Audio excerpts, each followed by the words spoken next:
There is a time when the mind wanders to places unknown, exploring the outer reaches of the imagination, when the seconds count down to zero and the clock stops ticking.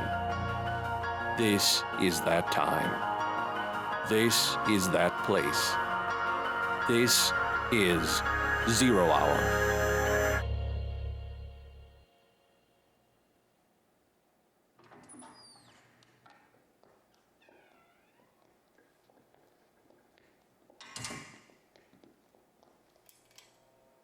Where am I? What am I doing here? Please state your name for the record. I demand that you tell me where I am and undo these handcuffs immediately. The suspect is Ed Fallon, male, 35 years old, 5'8", medium build. Resident of Gleason Township, son of George and Alice Fallon, junior partner at Amalgamated Metal and Plastics Company of North America. What's going on? How do you two know all of that about me? We know a lot more than that, Mr. Fallon. His current attire is a loosened tie around his neck, a disheveled brown suit, and mussed black hair. Why am I here? You're here to confess. What are you talking about? Confess to what? I didn't do anything wrong. Don't play dumb with us. You know why you're here just as well as we do. Do yourself a favor and talk. It can only make things easier on you later. I'm telling you, I don't know what you're going on about. Then allow us to refresh your memory. You were at the Ray Lerman art exhibit this evening. I was? And you brought your camera with you? I did. What can you tell us about that camera? That's what this is all about? My camera? You've got to be kidding me. Mr. Fallon, please tell us everything you can about your experiences with that camera. First, you tell me what's going on. Mr. Fallon, please, just give us your testimony. This is simply outrageous. Is it really that important? It's a matter of life and death. Give me a break. Mr. Fallon, the sooner you talk, the sooner you can get out of here. Fine. What is it you want to know about my camera? Just tell us the whole story from the beginning. The whole story, huh? Well, I guess the antique store is where it all started. I didn't plan on walking in that day. I was actually on my way to some wedding, or funeral, I can't remember which. I just remember distinctly that I didn't want to go. And this strange storefront caught my eye. Good morning to you, sir. Good morning. How long has this store been here? I've lived in this town all my life, and I've never noticed it before. Oh, we've always been here. You just have to be looking for us. Can I help you find anything? No, I actually have somewhere to be. You sure got a lot of stuff here, though. I guess it wouldn't hurt to take a look around. Let me know if anything attracts your attention. A lot of weird things in this place. I prefer to call them unique. Does the store always have that musty smell? One of the consequences of buying and selling such antiquated rarities. What can you tell me about this camera? See? You found something to pique your interest already. I've never seen a camera like this. It's got a modern-looking lens, but a body that looks decades older. And it looks like it also makes prints, like a Polaroid. What brand is this? It's one of a kind, but very simple to use. Just point and click and the photo instantly prints out the front. No strings, no hassles. Do I need to buy photo paper or anything? It's already pre-stocked and ready to go. So what are you asking for something like this? A singular piece like that could go for well over $300. You're kidding me! For this dinky thing? It's got so much dust on it, it looks like it hasn't been moved in years. It probably won't even work. Please, sir. You can't judge these incomparable treasures by their appearances. I promise you, that camera will prove to be more valuable than you can imagine. Certainly not a $300 value. How about $25? Are you trying to insult me? I'm trying to buy a camera. A camera you didn't even want before you walked in here. But I want it now, and I'm only going to pay what it's worth. How could you possibly know what it's worth? You don't know anything about it. Just look at it. That ought to tell you everything you need to know about it.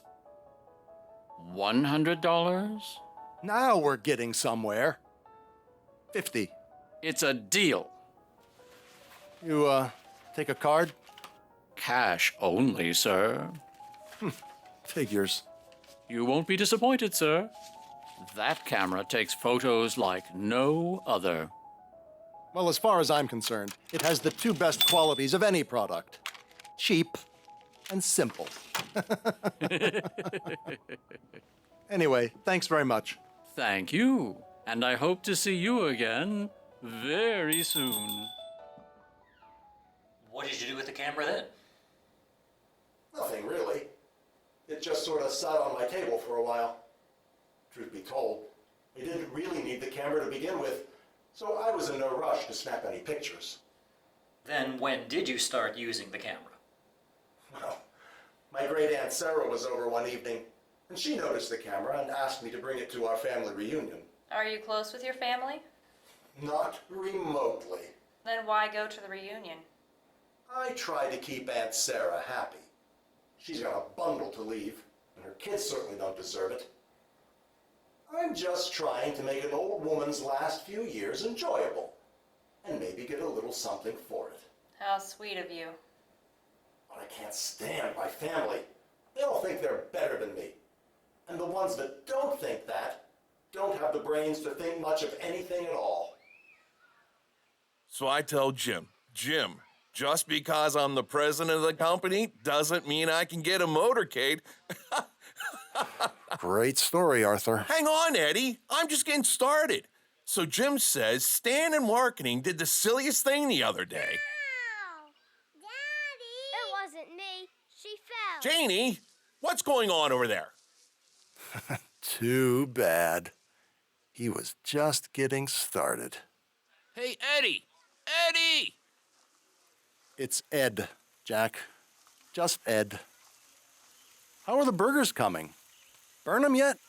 You know, I always look forward to your distinct flavor blend of onion, garlic, charcoal, and rust. Oh, Eddie, you always were the funny one. Hey, why don't you use that camera around your neck there to take a picture of me grilling? Junior has a big exam on Monday, so he wasn't able to fly out for the picnic. But I want him to see his old man grilling his classic burgers. Yes, I'm sure Junior is agonizing over his absence from this esteemed gathering.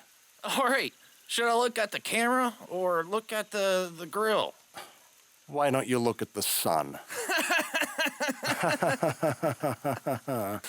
All right, I'm gonna look at the grill. Get it that real life look to it. Yeah, you're a natural-born artist. Okay. 3, 2, 1. All right, Jack. Here you go. What? Let me check out that photo, Eddie. Jack, how do you explain what's happening in this picture? What do you mean, Eddie? Don't you notice something that just doesn't seem right or doesn't make sense? I don't see anything wrong. Ah, you're making fun of me, aren't you, Eddie? Yeah, that's it. Jack, you're off the bottle, right? Of course I am. I haven't touched a drink in 3 years. You can just go ask Mary. Believe me, she talked my ear off about it already. But are you sure? Yeah. Why do you ask? The photo, Jack. It shows... It's revealing... Let me take another look at that. What's revealing about it? It's just me flipping burgers. Nothing to it. I can see more than that. All right, Eddie. I do sneak a drink or two with my buddies after work. Please don't tell Mary. Of course not, Jack. It's just between you and me. Thanks, Eddie. But how could you tell from the photo that I'm drinking again? Call it a sixth sense. What was it you saw in the photo? A completely different scene. It was still Jack at the grill, but instead of the spatula in his hand, he had a can of beer. And his back was arched, swinging the thing down. And then he admitted to me that he had been sneaking drinks. A picture's worth 1,000 words, I guess. And how did you account for the inconsistency between what you saw in real life and what you saw in the picture? I couldn't. I wasn't convinced that what I was seeing was real. It didn't make any sense, of course. I thought it was all in my head, maybe from being in the sun too long, or from taking a risk on Aunt Sarah's egg salad. So I had to do a couple more tests. There we go, Alice. Oh, wonderful picture. Oh, do you really think so? Most definitely. I believe this photo truly reveals your inner self. Oh, Ed, do you think you could take our picture too? Of course, Aunt Francie. Anything for you and Uncle Ollie. I'm sure you've got nothing to hide. What was that? Nothing, Uncle Ollie. I just mean some people are too embarrassed to take photos. They don't like what they see. Smile. I hope you got my good side. It's perfect, Uncle Ollie. Hey, you know what? Let's get a full family photo. Aunt Francie, do you think you and Uncle Ollie could round up the clan? Of course, Ed. We won't be long. You're unusually chipper, Ed. Really? How do you mean? I've never seen you quite this enthusiastic, especially at a family get-together. I'm just having a great time. You told me last year that you hated half the people here. So what's changed? Oh, I guess I feel like I'm really seeing my family for the first time. All right, Ed, everyone's ready. Come on, Ed. Get in this picture with us. No, that's fine. All right, everybody smile and say, family. Family! Alice hates her boyfriend. Nicholas sells drugs. Kate steals from convenience stores. And Francie sold Uncle Ollie's coin collection behind his back. Uncle Ollie lies about his diet. Dan has multiple fake online profiles. Stacy sneaks into movies without paying. Arthur berates his kids. And Arthur's daughter cheats on her spelling tests. Pretty invasive, isn't it? Well, maybe. But I didn't ask for a camera that reveals the hidden vices of the people around me. I just got one. Could I take my jacket off? It's starting to get a little warm in here. Not now, Mr. Fallon. So, after you saw what the camera was capable of, what did you decide to do with it? Well, at first, I didn't think much of it. It was just an innocuous parlor game, scrutinizing the foibles and indiscretions of my family. But during a week of tough negotiations at work, it occurred to me that I had been limiting the potential of the camera. I still don't understand how that's supposed to help, Ed. I'm telling you, Mr. Barkins, just let me take a picture of the two Chromico reps. Give me a chance to examine the photo, and I can tell you their weak spots. How are you going to do that? Well, I can tell a lot about a person based on physical appearance and nonverbal cues. But why do you have to take a picture? Why can't you just look at them? It's just part of my method. That sounds ridiculous, Ed. I'm telling you, sir, I'm a great judge of character. Well, we're getting clobbered in there anyway. At this point, I'd try anything to get the upper hand. So, how do you plan to make the photo seem natural? People don't just take pictures in the middle of a negotiation. I hadn't thought much about that. You'd better start thinking then. Why don't you just come up with some excuse? Not me, Ed. This is your idea. But, Mr. Barkins, I'm no good at that sort of thing. Well, then, get good at it. I apologize for our tardiness, gentlemen. We had another meeting run long. Now then, where did we leave off our negotiations yesterday? Actually, Mr. Barkins, before we start, would you two gentlemen mind if we take a picture? It's company policy to take a photo of the people involved in negotiations so we can identify them. at conferences. Certainly, Mr. Fallon, if it is company policy. Great. Okay, if I can just get you two to stand away from the window and... Mr. Barkins, why don't you get in there too? Me? Of course. That's part of the company policy. Oh, right. That's perfect. Say Amalgamated Metal and Plastics Company of North America. Huh? What? Close enough. All right, back to business. So, have you considered the counteroffer we sent over? Mr. Barkins, can't you see that you're just asking for too much? We would love to be able to offer you more. We just don't have that kind of money.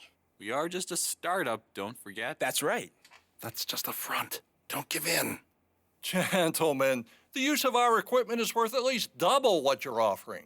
If you truly need it as much as you've said, then you will have to suggest a higher offer. We simply cannot afford it. They're lying. Your equipment would really be able to help us get off the ground, but we don't have those kinds of funds at this time. Yes, they do. We cannot afford anything higher. Yes, they can. You just need to work with us, Mr. Barkins.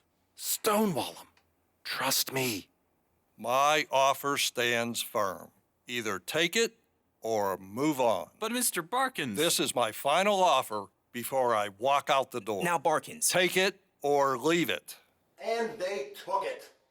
I could tell from their photo that they had more to offer. They were just bluffing that they couldn't go any higher. Trying to get as much money as they could, cheap schmucks. Do you remember what you saw in the photograph? Do I? Pretty cartoonish, really. These two bozos were looking at each other with these huge, greedy grins on their faces, and they were literally holding those bags with the dollar signs on them, overflowing with cash and gold coins. And you use that information to take advantage of them. Take advantage of them? No, they were trying to take advantage of us.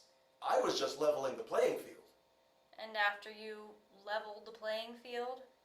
Well, my boss was so impressed by my performance that he gave me a small bonus, but that didn't seem quite fair. I was the one who made the deal possible. Story of my life, though. Never quite getting what I deserved. But this time, it worked out a little differently. Ed, my boy, that was spectacular. Truly spectacular. It was, sir, wasn't it? I thought we were toast. I thought we were going to have to settle for that laughable deal. And when you told me about your whole picture scheme, I really didn't think it would turn anything around. Boy, was I wrong. Yes, you were, sir. I still don't know how you did it. How did you know that they had more money to offer? The same way I know you're seeing another woman behind Mrs. Barkins' back. I beg your pardon? I know you and the missus have hit sort of a rough patch, but I never thought... What are you talking about? I will admit Miss Jackson is a particularly attractive young woman. I've often noticed her myself. How did you find out about that? I told you, Max. I'm an excellent judge of character. Ed, if anyone finds out about this... Better make sure nobody finds out, then. It doesn't take much to make a little extra money. So you use that photo of your boss to extort him. Whoa, it's not my fault. I'm not the one who cheated on his wife. Anybody else getting warm? Then what did you do? Well, I had finally discovered how to get what I deserved. I started going to these big local events with plenty of important people. Businessmen with connections they didn't want made public. Policemen with records they needed to keep hidden. Politicians with, well, all the things that politicians do. I'd take a few pictures, see what they showed me. And when I'd casually let these people know that I had sensitive information about them, well, they were more than happy to compensate me for my silence. Weren't you worried about getting in trouble? A little. Until I got a photo of the DA. Did you ever question the camera's capabilities? Why should I? Did you ever take a picture of yourself? What would I have gotten out of that? Did you ever consider getting rid of the camera? Don't be ridiculous. I was finally getting my share. I would be a fool to give it up. Besides, no one was getting hurt. It was a win-win. Everybody got to keep their secrets, and I got more money and more power than I ever imagined was possible. All right. Tell me what happened tonight at the art gallery. Tonight? Tonight was as good a night as any. I went to this swanky art gallery opening, which was full of important and therefore corrupt people. A smorgasbord of sin, really. Uh-oh. Talk about a glutton for punishment. Someone's green with envy. Greed, for lack of a better word, is good. That's all 7. Bingo! I'm on a roll. Ed Fallon. That's my name. Don't wear it out. How are you doing, my boy? Doing just fine, my boy. Why, Ed, don't you remember me? I'm the gentleman who sold you that camera. Oh, yeah. You look like the Monopoly guy's evil twin. Ed, have you been drinking tonight? Well, I did grab a couple of glasses of champagne from that cute waitress walking around, and a couple of beers at the bar on the way here, and a few drinks at home before I left. It seems to have done you well. You seem to be doing pretty well yourself. You look like you just passed go and collected $200. Have you gotten some use out of that old camera? I'll say, I have enough money and power to do whatever I want. You could say I've got myself a get-out-of-jail-free card. Well, I'm delighted to hear that. Unfortunately, I've come to take the camera back. Take it back? No way! I'm sorry, Ed. I don't think you're going to need it anymore. Tell you what, I'll give it to you if you roll a double. The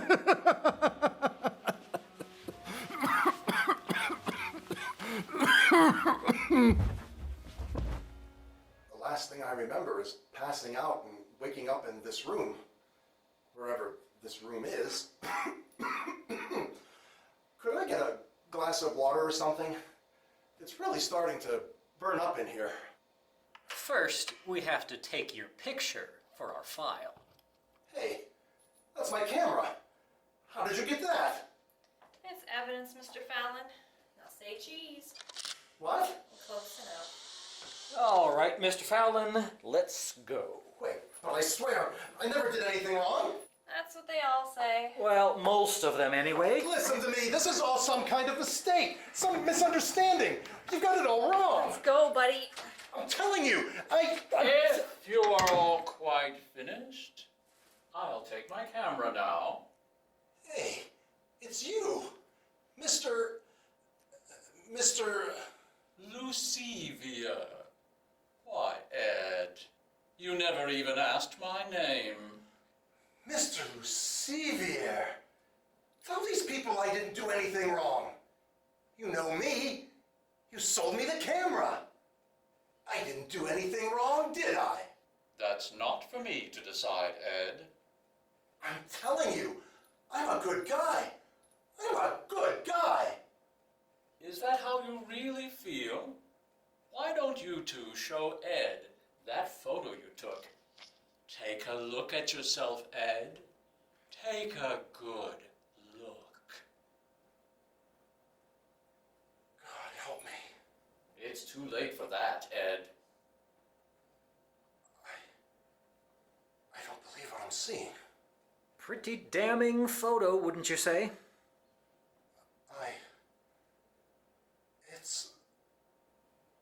Wait. You're telling me you can see all that too? How? I thought I was the only one who could do that. We've got a special knack for seeing the truth. But this time, the truth won't set you free. Mr. Lucivier, you've got to help me! I'm afraid not, Ed. But I've a feeling we'll be seeing each other again very soon.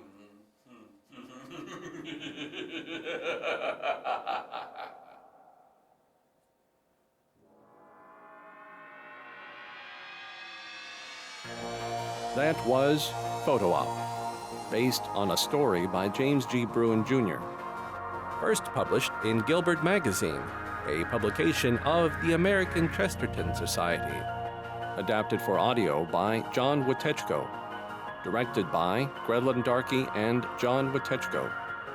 The cast, in order of appearance, was Edward Roberts as Ed Fallon, Dennis Jerz as the first detective, Grettelyn Darkey as the second detective, Paul Fox as Lucivier, Scott Walton as Arthur, Saraphina LaFosse as Janie, Benjamin LaFosse as Billy, Ian Floyd as Jack, Jenna Gorsich as Alice, Susan Potts as Aunt Francie, Jim Kocisko as Uncle Ollie, Joe Potts as Max Barkins, Peter Jerz as the first negotiator, and Charlie Gray as the second negotiator.